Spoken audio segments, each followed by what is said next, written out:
Hello प्यारे बच्चों, आप सभी का मैं स्वागत करता हूं हिंदी मीडियम के इस नंबर 1 चैनल शुभम क्लासेस पर। एक बार पुनः मैं आपके समक्ष एक बहुत ही इंटरेस्टिंग टॉपिक जो कि त्रिविमीय ज्यामिति यानी कि 3D भी बोलते हैं शॉर्टकट में। बहुत बच्चों का कहना था सर इसमें मुझे बहुत काफ़ी प्रॉब्लम हो रही है, थोड़ा इसको दोबारा पढ़ा दीजिए। पढ़ाने का मतलब है कि हम ऐसे सवालों को हल करेंगे, ऐसे प्रश्नों को हल करेंगे जिसमें कि हमारा कॉन्सेप्ट भी क्लियर हो जाए, फार्मूला भी क्लियर हो जाए और साथ में इस पूरे चैप्टर का जो कॉन्सेप्ट है वो भी हमारे दिमाग में फिट हो जाए और साथ में इम्पॉर्टेंट क्वेश्चन भी करें। तो आज का सेशन बहुत इंपॉर्टेंट होने वाला है मेरे प्यारे बच्चों। जो भी बच्चे कापी किताब अपना बंद कर दिए हैं, मैं बता दूं कि गवर्नमेंट द्वारा ये आश्वासन मिला है कि आपकी परीक्षाएँ होंगी। क्लास 10th का एक बार हो सकता है कि उनका बोर्ड एग्ज़ाम कैंसिल हो, लेकिन 12th क्लास के बच्चों का 100% होगा। उसमें 1% भी चांस नहीं है कि आपका बोर्ड एग्ज़ाम ना हो, स्थगित होगा, ऐसा बिल्कुल भी नहीं है। एग्ज़ाम होगा, थोड़ा देरी में होगा, परेशान होने की जरूरत नहीं। तो आइए सबसे पहले 3D में एक छोटा सा कॉन्सेप्ट है कि किसी रेखा का जो है दिक् अनुपात, दिक् कोसाइन और दिक् अनुपात क्या होता है। अगर ये चीज़ें आप नहीं जानते हैं तो 3D चैप्टर यानी त्रिविमीय ज्यामिति चैप्टर आप नहीं पढ़ पाएंगे। वेक्टर अलजेब्रा को मैंने रिवाइज करा दिया था इंपॉर्टेंट क्वेश्चन के साथ। अगर आपने वीडियो नहीं देखा है जाके देखिए, प्लेलिस्ट उसका बना हुआ है, ठीक है। तो बहुत मज़े के साथ पढ़ेंगे, बहुत इंटरेस्ट के साथ पढ़ेंगे। आइए पहले छोटी सी बात हम कहेंगे, 500 लाइक पिछले वीडियो में लगभग पहुंच चुका था, इसलिए हम वीडियो कंटिन्यू रखते हैं। कल संडे था इसलिए वीडियो नहीं प्रोवाइड किया गया, आपको अब रेगुलर वीडियो मिलेगा। गांव से ही वीडियो हम बना रहे हैं, ठीक है। चिड़ियों की आवाज़ आ रही होगी लेकिन परेशान होने की जरूरत नहीं है, अच्छा है, ठीक है।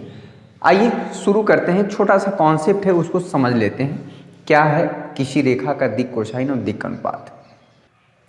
चलिए ये बहुत आसानी से समझ में आ जाएगा, इसमें परेशान होने की जरूरत नहीं है। देखिए हम एक्स एक्सिस और वाई एक्सिस और जेड एक्सिस, यहाँ पे है बच्चा, ये एक्स एक्सिस है, ठीक है, ये वाई एक्सिस है और ये जेड एक्सिस। चूँकि 3D हम पढ़ते हैं तो उसमें एक एक्सिस बढ़ जाता है जेड एक्सिस, ठीक है। अगर कोई लाइन, ठीक है, मान लीजिए ये लाइन स्पेस में है, ये प्लेन में नहीं है। मान लीजिए एक लाइन है यहाँ पे, इसको हम P दे देते हैं, ठीक है। एक लाइन है, मान लीजिए लाइन को इनफाइनाइट लेंथ तक होती है।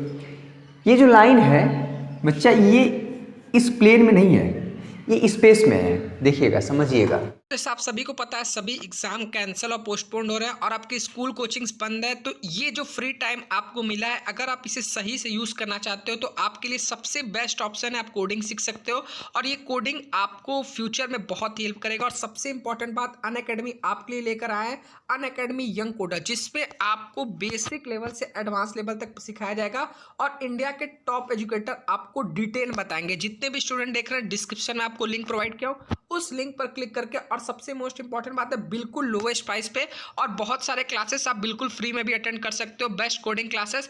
जितने भी स्टूडेंट देख रहे हैं, डिस्क्रिप्शन में आपको लिंक प्रोवाइड किया, आप वहां से जाकर इनरोल कर सकते हो और सबसे लोवेस्ट प्राइस पर आप मैक्सिमम क्लासेस अटेंड कर ये जो फ्री टाइम आपको मिला है इसका सही से यूज कर सकते हो और कोडिंग बिल्कुल एकदम एडवांस लेवल का सीख सकते हो, ठीक है। डिस्क्रिप्शन में लिंक प्रोवाइड किया, उस लिंक पर क्लिक करके आपको इनरोल करना। अगर वहां पर कोई भी कोड मांगे तो आप शुभम@12 यूज करना, आपको मैक्सिमम डिस्काउंट। इस तरह से, ना इस प्लेन पे है ना इस प्लेन पे, ये इस तरह से स्पेस में है, समझिएगा। तो यह लाइन जो है एक्स एक्सिस के साथ कितने एंगल पे है, मान लीजिए पॉजिटिव एक्स एक्सिस, इसमें positive X axis, positive Y axis और positive Z axis. Negative X axis भी होता है, नेगेटिव वाई एक्सिस भी होता है, नेगेटिव जेड एक्सिस भी होता है, लेकिन उसके साथ एंगल नहीं मेजर किया जाएगा। ये एंगल अगर हम अल्फा मान लें, ठीक है, ठीक है, पॉजिटिव एक्सिस के साथ। पॉजिटिव वाई एक्सिस के साथ अगर एंगल हम बीटा मान लें, ठीक है, क्लियर हुआ। और पॉजिटिव जेड एक्सिस के साथ एंगल को हम गामा मान लें, ठीक है, ये गामा मान लें, क्लियर हुआ बच्चा। इसको समझ में नहीं आ रहा तो इसको ऐसे समझिए, अगर ये लाइन है, लाइन तो है, ये है, अरे ये सरसों का डंडा तोड़ के लाया है रास्ते में मिल गया, तो मुझे समझ में आया, किसे समझ। देखिए ये लाइन स्पेस में है तो ये एक्स के साथ कितने एंगल पे है, ठीक है, अल्फा। जेड एक्स के साथ कितने एंगल पे है, बीटा। और वाई एक्स के साथ बीटा, और जेड एक्स के साथ एंगल कितना पे, गामा। अगर ये लाइन स्पेस में है तो ये अल्फा बीटा गामा अगर इसी का हम कॉस अल्फा निकाल लें, ठीक है, कॉस बीटा निकाल लें और कॉस गामा निकाल लें, कुछ न कुछ वैल्यू आएगा। क्लियर हुआ?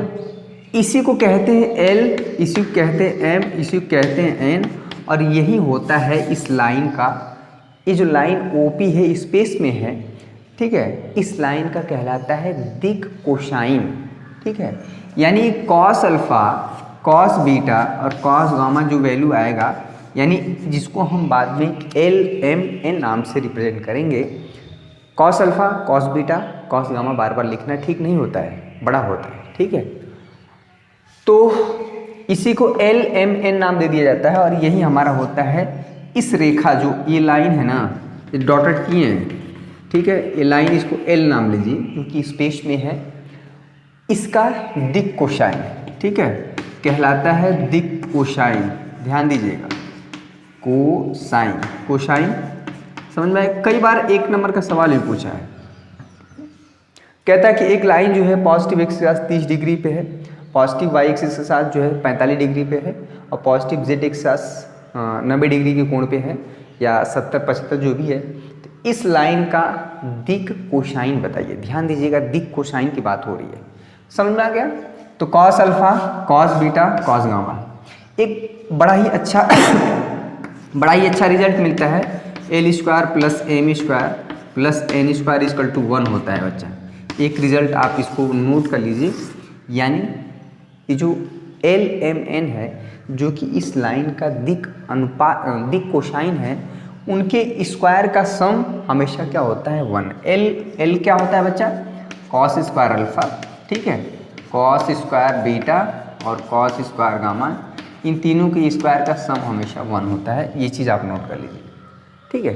तो समझ में आ गया, इसमें कोई बहुत बड़ी चीज़ नहीं है, बहुत छोटी ही चीज़ है। एल एम एन बहुत छोटी ही चीज़ है, लेकिन पूरे इस चैप्टर में यूज होगा 3D में। आप देखिएगा कि हर बार हम दिक कोसाइन की बात करेंगे, ठीक है। चलिए इतना नोट करिए, इतना नोट करिए फटाफट, सभी बच्चे नोट करें। चलिए इसमें दूसरा जो टर्म है, दूसरा जो शब्द है, बिल्कुल एकदम स्पष्ट हो जाएगा, आपको बिल्कुल परेशान होने की ज़रूरत नहीं है। बहुत मज़े के साथ पढ़ेंगे, बिल्कुल टेंशन फ्री होके पढ़ेंगे, परेशान होने की ज़रूरत नहीं है, आपको घर पे ही रहना है। दिक अनुपात क्या होता है? किसी रेखा का दिक, जो दिक कोसाइन के समानुपात, एक रेखा के दिक कोसाइन के समानुपाती संख्या को रेखा का दिक अनुपात कहते हैं। हो सकता है हमने जो यहाँ पे लिखा है इसका मतलब आपको न समझ में आया, जब हम इसका मैथमेटिकल ट्रीटमेंट बताएंगे। यानी देखिएगा, कोई भी संख्या हो जो कि एल, यानी एल क्या है? एल एम एन क्या है? किसी रेखा का दिक कोसाइन है। तो अगर कोई भी ऐसी संख्या है, ऐसी संख्याएं जो दिक कोसाइन के समानुपाती हों, यानी ए समानुपाती है एल, बी समानुपाती है एम के, और यहाँ पे मान लेते हैं सी समानुपाती है एन के, तो ये ए बी सी जो है उस लाइन का जिसका कि दिक कोसाइन एल एम है, क्या कहलाएगा? दिक अनुपात कहलाता है। सभी को पता है कि जब हमारा समानुपाती का चिन्ह हटता है बच्चा, एक कांस्टेंट आ जाता है, मान लेते हैं लेम्डा, ठीक है। यहाँ पे ए क्लियर हुआ, और यहाँ पे भी मान लेते हैं। तो ए बी सी का भी काफ़ी रोल होगा। क्वेश्चन में ये ध्यान देने वाली बात होती है कि हमें दिक अनुपात दिया है कि दिक कोसाइन दिया है, ये दोनों शब्द इम्पॉर्टेंट हैं। अगर हमें दिक कोसाइन दिया है तब तो बहुत अच्छी बात है, अगर दिक अनुपात दिया है, डायरेक्शन रेशियो दिया है, तो डायरेक्शन रेशियो की हेल्प से हम डायरेक्शन कोसाइन निकालते हैं, यानी दिक कोसाइन निकालते हैं। ये बात समझ में आ गई? आवाज़ थोड़ी सी गूंज रही होगी, लेकिन आपको वर्ड क्लियर हो रहे होंगे। शब्द में थोड़ा सा इको है, लेकिन आपको आवाज़ मेरी क्लियर जा रही होगी, इस बात का मैं गारंटी ले सकता हूँ, ठीक है। थोड़ी बहुत परेशानी होगी, पर पढ़ने के लिए थोड़ा बहुत हम परेशानी झेल सकते हैं, ठीक है, अच्छी बात है। चलिए आइए सवालों को हल करते हैं। बहुत बार क्या होता है कि ए बी सी दिया रहता है, किसी भी लाइन का ए बी सी यानी दिक अनुपात दिया हो, तो दिक अनुपात की सहायता से हम दिक कोसाइन कैसे निकालते हैं, इस पे हम चर्चा करते हैं। इस पॉइंट को नोट कर लीजिएगा, इस पॉइंट को नोट करिएगा। चलिए बच्चा, एक पॉइंट नोट कर लीजिए, जल्द ही हम सेशन को बहुत बड़ा करेंगे। अगर हम 1 घंटे का वीडियो शूट कर देना तो वीडियो सेंड नहीं हो पाएगा शुभम सर के यहाँ, काफ़ी गांव में नेटवर्क का इशू रहता है, इसलिए थोड़ा सा 25 से 30 मिनट कॉन्टिन्यूटी बनाए रखना है, पढ़ते रहना है। कोई भी टॉपिक, कोई भी चैप्टर उठाए ना, तो ये रहना चाहिए कि उसको पूरा क्लियर कर लेना है। ठीक है, शादियों में देख रहे हैं आजकल ना, हमारे गांव में तो शादी हो रही है, मतलब किसी प्रकार का कोई परहेज नहीं, एकदम खूब डीजे भी आ रहा है, बाजा भी आ रहा है, खूब धूम धड़ाका हो रहा है। ठीक है, इतना ही कि बस कम संख्या लोग मास्क लगा के डांस कर रहे हैं, लेकिन डांस जरूर कर रहे हैं। नोट पॉइंट क्या है कि जब किसी रेखा का दिक् अनुपात ABC दिया हो तो उसके हेल्प से उस रेखा का दिक् कोसाइन कैसे निकालेंगे। ठीक है, तो दिक् कोसाइन यानी L, ठीक है, यहाँ पे M क्लियर हुआ, और N। किसी भी रेखा का अगर दिक् अनुपात दिया है, डायरेक्शन रेशियो दिया है, तो उसका हेल्प से हम बच्चा यहाँ पे प्लस माइनस A अपान में अंडर रूट क्या होता है, यहाँ पे A square plus B square plus C square. ठीक है, यहाँ पे प्लस माइनस, यहाँ पे B हो जाता है, नीचे जो है under root A square plus B square plus C square. ठीक है, LMN निकाल रहा है, क्लियर हुआ। यहाँ पे C हो जाता है, प्लस माइनस रहेगा हमेशा इसके बगल में, ये हो जाएगा बच्चा A square plus B square plus C square. तो बहुत आसान है कि अगर किसी भी रेखा का दिक् अनुपात दिया है, डायरेक्शन रेशियो दिया है, तो उसके हेल्प से डायरेक्शन कोसाइन निकालना है, यानी डायरेक्शन कोसाइन यानी दिक् कोसाइन निकालना बहुत आसान है। हमेशा एक चीज़ आपको हम बता देते हैं, 3D में हमेशा आपको L, M और N ही चाहिए। कहीं पे भी अगर ABC आपको दिया है तो ABC के हेल्प से आप हमेशा L, M, N निकालेंगे, यानी दिक् कोसाइन निकालेंगे। क्लियर हो गया। मैं बार बार इस चीज़ पे फोकस क्यों कर रहा हूँ, क्योंकि ये बहुत बहुत बहुत ही इंपॉर्टेंट पॉइंट है, पूरा 3D में चलेगा। ठीक है, तो ये हो गया L, ये हो गया M और ये हो गया N। चलिए अब हम सवाल की तरफ बढ़ेंगे, कुछ छोटे मोटे सवाल, उसके बाद जो है थोड़ा सा और भी कॉन्सेप्ट और भी फार्मूले। ठीक है, इतना नोट करिए, नोट पॉइंट है, बहुत इंपॉर्टेंट है। इस पॉइंट को स्टार कर लीजिएगा। ठीक है, इस पॉइंट को स्टार कर लीजिएगा। जो भी बच्चे बिल्कुल डीमोरलाइज हो गए हैं, उनको लग रहा है कि यार यहाँ से क्या पढ़ के फ़ायदा हो, देखिए ऐसा बिल्कुल भी नहीं है। किसी भी जीवन में, किसी के भी जीवन में एक उतार चढ़ाव होता है, बुरा वक्त आता है, वही है आपके, हमारे भी, सबके, वो भी कट जाएगा। एक बार फिर से हम लोग जो है सभी लोग खुशहाल होंगे, ऐसा हम ईश्वर से प्रार्थना करते हैं, और ऐसा सभी को सोचना चाहिए, पॉजिटिव रहना है। चलिए नेक्स्ट पॉइंट देखिए। तो चलिए, एक छोटी सी बात है कि दो बिंदुओं को मिलाने वाली रेखा का दिक् कोसाइन आपने बहुत अच्छे से पढ़ा है 2D में। 2D में क्या होता है बच्चा कि मान लीजिए ये एक्स एक्सिस है, ठीक है, ये वाई एक्सिस है। अगर दो बिंदुओं से होके जाने वाली लाइन, मान लीजिए एक बिंदु P है जिसका कोऑर्डिनेट x1, y1 है, और एक बिंदु Q है x2, y2। ठीक है, अगर इन दोनों बिंदुओं से होके जाने वाली एक लाइन हम खींचे, बिंदु P जिसका निर्देशांक x1, y1 है, जिसका एक बिंदु Q है जिसका निर्देशांक x2, y2 है, P और Q को मिलाएं और एक लाइन बनेगी। इस लाइन PQ का जो प्रवणता होता है, जिसको हम M, बताइए क्या होता है, y2 माइनस y1 अपान में x2 माइनस x1। याद आ रहा है कुछ? तो वैसा ही कुछ यहाँ पे भी होता है। 3D में हम प्रवणता नहीं होता है, प्रवणता के नाम पे यानी स्लोप के नाम पे दिक् कोसाइन होता है। ठीक है, समझिएगा। ऐसा ही कुछ यहाँ पे भी है। ये चीज़ आप समझ लीजिए, ये एक्स एक्सिस है, ठीक है, ये वाई एक्सिस और ये जेड एक्सिस। स्पेस में दो बिंदु हैं, यहाँ पे समझिएगा। एक बिंदु P जिसका निशांक मान लीजिए x1, y1, z1 है, ठीक है, और एक बिंदु Q है जिसका निशांक x2, y2, z2 है। इन दो बिंदुओं को मिलाएं तो एक लाइन हमेशा बनेगी। देखिए लाइन हमेशा कब बनती है, जब दो बिंदु मिला लें। तो P और Q को मिलाएं तो एक लाइन बनी। इस लाइन PQ का दिक् अनुपात और दिक् कोसाइन दोनों बताना है।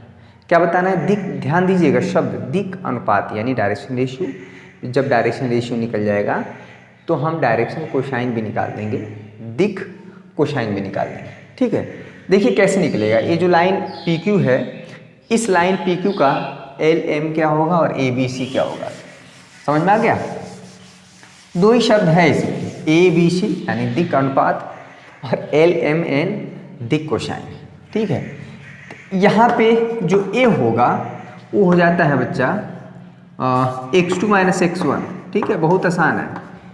यहाँ पे जो B होता है बच्चा वो हो जाता है y2 माइनस y1। ये जो जोर जोर से चिल्ला रहा है इसको बोलते हैं हमारे गांव में पेपा। पे पे पे करते रहते हैं। कुछ बच्चे ऐसे भी होते हैं, बेवजह रोते रहते हैं। वही है ये चिड़िया। समझ में आ रहा है? ये है Z2 माइनस Z1, ये Z2 minus Z1, Y2 minus Y1 लिखिए। अगर आपको दो बिंदु दिए हों, उनका निर्देशांक दिया हो, उन दोनों बिंदुओं को मिलाने से एक लाइन बन रही है, तो उसका दिक् अनुपात क्या है हम निकाल सकते हैं। कैसे? x2 minus x1, y2 minus y1, z2 minus z1। अगर ये बताइए कि जब दिक् अनुपात पता हो यानी ABC पता हो तो उसका LM कैसे निकाला जाएगा? ठीक है, कैसे निकाला जाएगा? x2 माइनस x1 अपान में, ये बहुत आसान है। कैसे हो जाएगा? x2 माइनस x1 का स्क्वायर, ठीक है, y2 माइनस y1 का स्क्वायर, क्लियर हुआ, और प्लस z2 माइनस z1 का स्क्वायर, क्लियर हुआ। ये चीज़ m कैसे निकलेगा? m बहुत आसान है, यहाँ पे हो जाएगा y2 माइनस y1, ये चीज़ जो ये टर्म है नीचे वही। और n क्या होगा? n क्या होगा? जो है नीचे यहाँ पे हो जाएगा ऊपर z2 माइनस z1, जो नीचे टर्म है वो सब वही। ठीक है, ये वाला। तो दो बिंदुओं को मिलाने से एक लाइन जो बनेगी, उस लाइन का दिक् अनुपात x2 minus x1, y2 minus y1, z2 minus z1 और ABC पता हो, ठीक है, उससे हम L, M और N निकाल सकते हैं। अभी अभी इसके पिछले कॉन्सेप्ट में हमने सीखा है, दोनों एक दूसरे से रिलेटेड हैं, क्वेश्चन पूछा गया है। ठीक है, बहुत बढ़िया, बहुत बढ़िया, समझ में आ गया। चलिए एक छोटा सा क्वेश्चन करते हैं, उसके बाद आपको क्लियर हो जाएगा। पंछी नदियाँ पवन के झोंके, इन शरहदियों के शरहदियों शामों के लिए है, सोचो तुमने और हमने क्या पाया इन शामों। एक क्वेश्चन करेंगे, बहुत आसान क्वेश्चन है। चलिए क्वेश्चन नंबर 1 है, क्वेश्चन से ही सब कुछ क्लियर होगा, कोई ज़बरदस्ती नहीं है, बहुत अच्छे से समझेंगे। दो महीने का जो गवर्नमेंट की तरफ से हिंट मिला है कि जून के अंत में आपकी परीक्षाएं संपन्न होंगे। तो आपको पूरा मई मिल गया, पूरा जून मिल गया। नया बैच भी हम लोग स्टार्ट कर देंगे 2022 के लिए, लेकिन आपका भी बैच कंटिन्यू रहेगा। ठीक है, बहुत बढ़िया। यहाँ पर कह रहा है, एक उदाहरण है, आपकी बुक का ही क्वेश्चन है, पेज नंबर 481 और उदाहरण नंबर 3, पेज नंबर 481 उदाहरण नंबर 3। ठीक है, पेज नंबर 481 नोट कर लीजिए, और एग्जाम्पल नंबर है 3। एक क्वेश्चन है कि दो बिंदुओं, ठीक है, दो बिंदुओं, क्लियर हुआ, एक बिंदु P है, क्या कोऑर्डिनेट है इसका बच्चा? -2, 4, -5, ठीक है, और एक दूसरा बिंदु, इसको Q मान लेते हैं, 1, 2, 3 को मिलाने वाली रेखा का दिक् कोसाइन बताना है। दिक् कोसाइन बताना है, ध्यान दीजिएगा, डायरेक्शन कोसाइन बताना है। ये सवाल पूछा गया है। ठीक है, जब भी इस तरह का सवाल आ जाए तो बिल्कुल परेशान होने की जरूरत नहीं है, आप ज़रूर कहिएगा कि हाँ सुधीर सर ने ऐसा सवाल कराया है। वीडियो पसंद आ रहा है, वीडियो को लाइक करिए। आखिरी में हम आपको बोल रहे हैं 500 से अब लाइक होना चाहिए, बहुत दुष्ट बच्चे हैं आप सब। 500 2-2 हज़ार से ज़्यादा 3-3 हज़ार देखते हैं बच्चे, लेकिन वीडियो लाइक कम करते हैं। इसके सर पे हम x1, y1, z1 मेंशन कर देंगे, गलती ना हो। ऐसा क्यों किया जा रहा है? ताकि मेंशन x2, y2 और यहाँ पे z2, क्लियर हुआ। तो सबसे पहले अगर दिक् कोसाइन बताना है तो दिक् अनुपात निकालेंगे, यानी ये निकालेंगे। क्या होता है बच्चा? x2 माइनस x1, ठीक है। b क्या होता है? फटाफट निकालिए अपने से, y2 माइनस y1, क्लियर हुआ। और जो c है वो निकालेंगे z2 माइनस z1। चलिए निकालिए तो x2 माइनस x1, 1 में से -2 को घटाएंगे क्या हो जाएगा, ये 3 आ जाएगा। y2 माइनस y1, 2 में से आप 4 घटाएंगे तो बच्चा -2 आएगा। इतना तो कर लीजिएगा, घटाना तो सीखे हैं ना अपने जीवन काल में, कर लीजिएगा। 3 को हम -5 से घटाएंगे बच्चा तो 8 आएगा। ठीक है, तो ये आ गया ABC। ये हमारा आंसर नहीं हुआ, हमें क्वेश्चन में पूछा है दिक कोसाइन यानी LM। ठीक है, तो LM क्या होता है बच्चा, यहाँ पे प्लस माइनस अंडर रूट, ये हो जाएगा A² plus B² plus C²। ठीक है, प्लस माइनस A की वैल्यू क्या है 3, A² बोले तो 3² का 9, -2 का स्क्वायर करेंगे कितना हो जाएगा 4, और 8 का स्क्वायर करेंगे तो 64। ठीक है, बहुत बढ़िया, 64। ये हो जाएगा प्लस माइनस 3, 9 4 13, 13 4 3 7 और 6 अंडर रूट 77। ठीक है, देख लीजिएगा एक बार, कोई बहुत ज़्यादा परेशान होने की जरूरत नहीं है। 9 4 13। ठीक है, ठीक है, ये आ गया। और एम भी बताना है, ये फार्मूला होता है B अपान में। देखिए बार बार हम फार्मूला इसलिए लिख रहे हैं ताकि आपके दिमाग में बैठ जाए, अदरवाइज हम यहाँ पे मान के काम फैला लेते हैं। ये क्या हो जाता है -2 अपान में फिर से अंडर रूट 77। n क्या हो जाएगा, n क्या हो जाएगा प्लस माइनस c अपान में, जो आप समझ रहे हैं ना वही है। प्लस माइनस c क्या है 8 अपान में, 8 अपान में अंडर रूट 77। ये हमारा आंसर हुआ। ठीक है, ये L हुआ, ये M हुआ और ये N हुआ। यही हमें बताना था, LMN ही हमारा क्या होता है, किसी भी लाइन का जो कि दो बिंदुओं से मिलाने से बन रही है लाइन, इस लाइन का क्या हो जाएगा दिक कोसाइन होगा। दिक अनुपात हमारा ये निकल के आएगा। ठीक है, मिस्टेक मत करिएगा, क्वेश्चन में क्या पूछ रहा है, अगर ये क्वेश्चन 1 नंबर में है सिर्फ दिक कोसाइन पूछ रहा है, दिक अनुपात पूछ रहा है तो ये हो गया, दिक कोसाइन पूछेगा तो 2 नंबर का हो गया। अभी इस लाइन का इक्वेशन भी निकालना है हमें। ठीक है, इस लाइन का इक्वेशन यानी दो बिंदुओं से मिलाने वाली जो लाइन बनेगी, जो रेखा बनेगी, उसका समीकरण लिखना है। ठीक है, वो अभी तो तभी एक सवाल बहुत लंबा हो जाएगा। ठीक है, ये हो जाता है x2 माइनस x1, ये हो जाएगा y माइनस y1 अपान में y2 माइनस y1, क्लियर हुआ, z माइनस z1 अपान में ये हो जाएगा z2 माइनस z1। इस लाइन का समीकरण हो जाएगा। अभी हम लोग क्या कर रहे हैं, इस लाइन का दिक अनुपात और दिक कोसाइन बता रहे हैं। समझ में आया? तो ये कुछ बातें हैं, आप चाहें तो एग्जाम्पल के सवाल आप कर सकते हैं, बिल्कुल कर सकते हैं, बहुत अच्छे से कर सकते हैं। बहुत लंबा सेशन नहीं था, एक छोटा सा कॉन्सेप्ट जो कि 3D के लिए एक तरह से कह सकते हैं रीढ़ की हड्डी है, बैकबोन है समझने के लिए। ठीक है, तो आई होप आपको इस सेशन, छोटा सा सेशन लेकिन बहुत ज़्यादा कन्फ्यूज़न रहता है। अगर आपको डाउट्स क्लियर हुए होंगे तो प्लीज़ कमेंट करके बताइएगा कि हाँ सर आपने जो बताया है बिल्कुल क्लियर हो गया। इसके पहले हाँ एक चीज़ और करिए, वीडियो को शेयर करिए, सभी दोस्तों तक पहुँचाइए, सभी बच्चों तक पहुँचाइए कि हाँ भैया शुभम क्लासेस पे गणित की और फिजिक्स की क्लास चल रही है। दुनिया में हर एक व्यक्ति छोड़ सकता है, मैं नहीं छोड़ूंगा। आप, मेरी ज़िद है कि आप बेहतर रिजल्ट लाएं। ठीक है, थोड़ा सा विपरीत परिस्थिति है लेकिन बहुत ज़्यादा हम प्रवचन नहीं देंगे, लेकिन धैर्य रखना है, सब कुछ सही होगा, सब खुशहाल होंगे, आपकी परीक्षाएं भी होंगी, आपका रिजल्ट भी अच्छा होगा, ये सब कुछ होगा।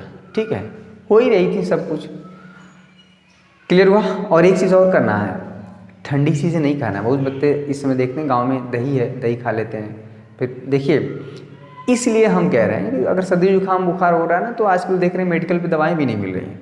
हॉस्पिटल अगर किसी कारणवश चले गए तो अब देख ही रहे हैं वहाँ की क्या स्थिति है। तो ऐसी नौबत ना आए, इसलिए हमें अपने आप को सुरक्षित रखना है।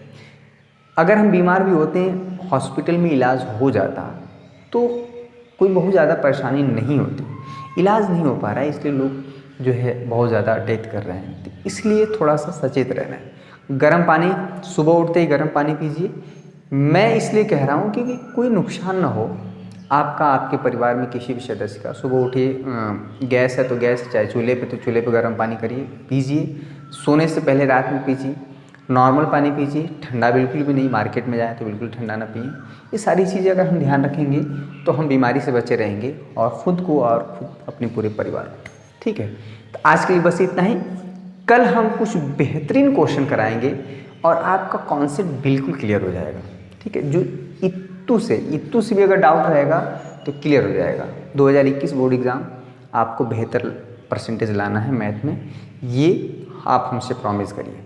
और कितने बच्चे लाएंगे ज़रा कमेंट करके बताइए। ठीक है, तो आज के लिए बस इतना ही मेरे प्यारे बच्चों। कल मिलते हैं इसी जोश जुनून के साथ। तब तक के लिए आप सभी का बहुत बहुत शुक्रिया। जय हिंद, जय भारत।